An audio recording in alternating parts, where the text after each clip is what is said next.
Sunday हो या Monday, রোজ খাও আন্ডে।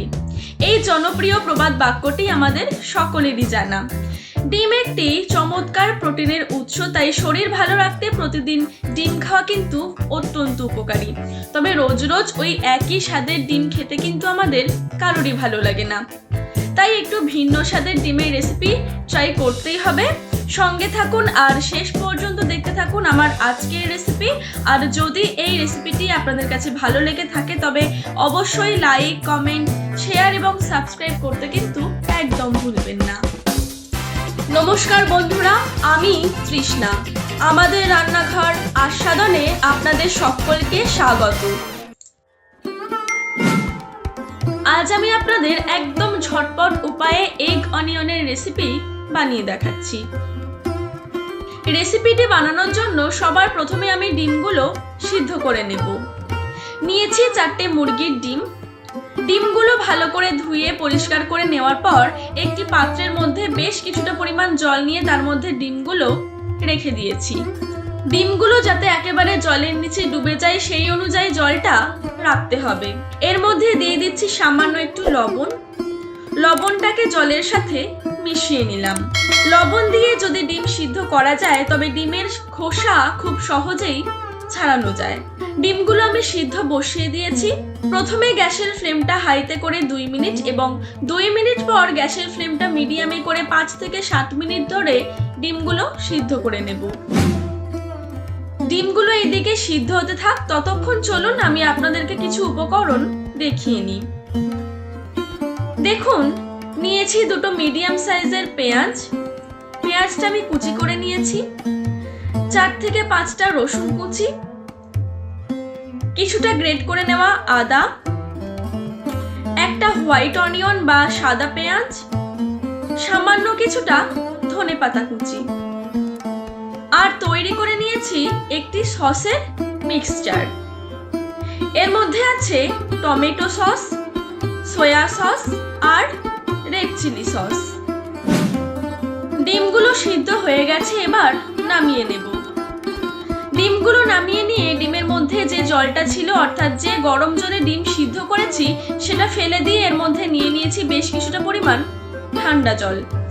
ঠান্ডা জলটা এই কারণেই নিয়েছি যাতে ডিমের খোসাগুলো খুব দ্রুতই আমি ছাড়িয়ে নিতে পারি।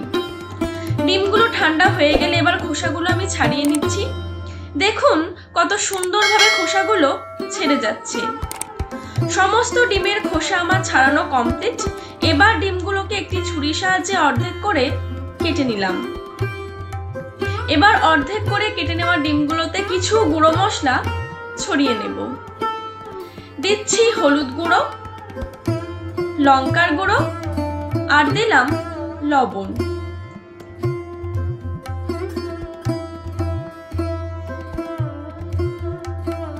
এবার এই ডিমগুলো আমি হালকা করে ফ্রাই করব।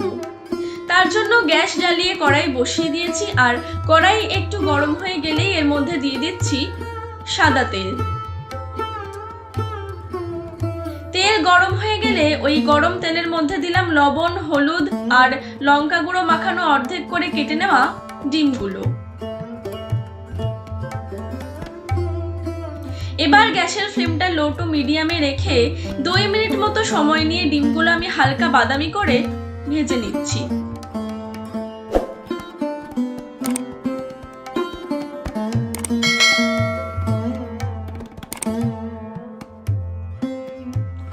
ডিমগুলো ভাজা হয়ে গেলে একটি পাত্রে তুলে রেখে দিলাম।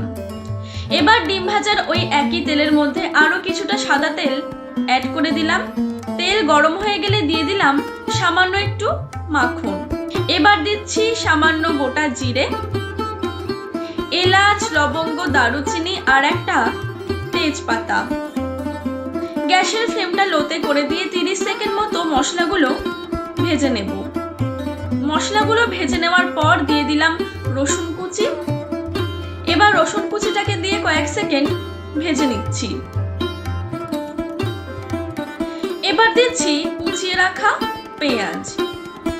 গ্যাসের ফ্লেমটা মিডিয়ামে করে দিয়ে 2 মিনিট মতো পেঁয়াজটা আমি ভেজে নেব।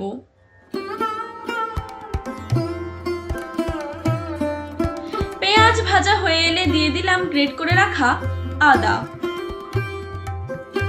আদাটা দিয়ে আরো 1 মিনিট মতো রান্না করব।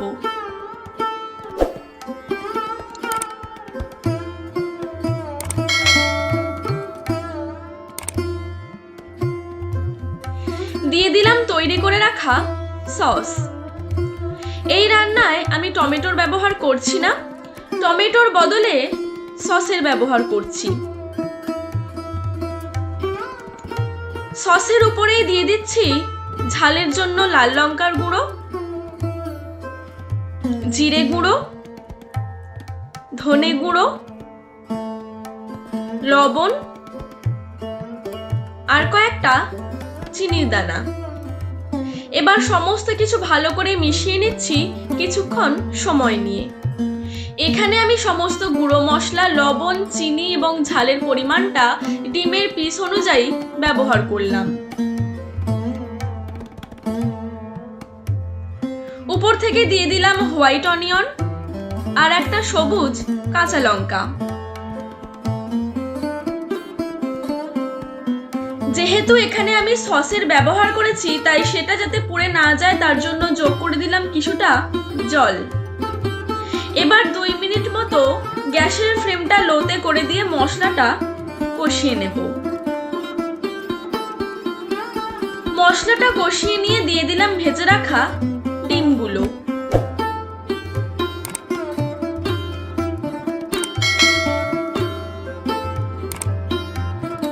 রান্নাটা আমার প্রায় হয়ে এসেছে। উপর থেকে ছড়িয়ে দিলাম ফ্রেশ ধনেপাতা কুচি। এবার একটু 2 মিনিট সময় নিয়ে গ্রেভির সাথে ডিমগুলো মিশিয়ে নিচ্ছি। তৈরি হয়ে গেল একদম অন্যরকম স্বাদের ডিমের একটি রেসিপি, এগ অনিয়ন। ভিডিওটি শেষ পর্যন্ত দেখার জন্য অসংখ্য ধন্যবাদ। আজ আসি, কথা হবে আবার নেক্সট ভিডিওতে। ততক্ষণ সবাই ভালো থাকবেন, সুস্থ থাকবেন, সকলের স্বাস্থ্যের খেয়াল রাখবেন আর মনে রাখবেন আস্বাদন রান্নায় নবীনতা ও প্রবীণতার উন্মোচন।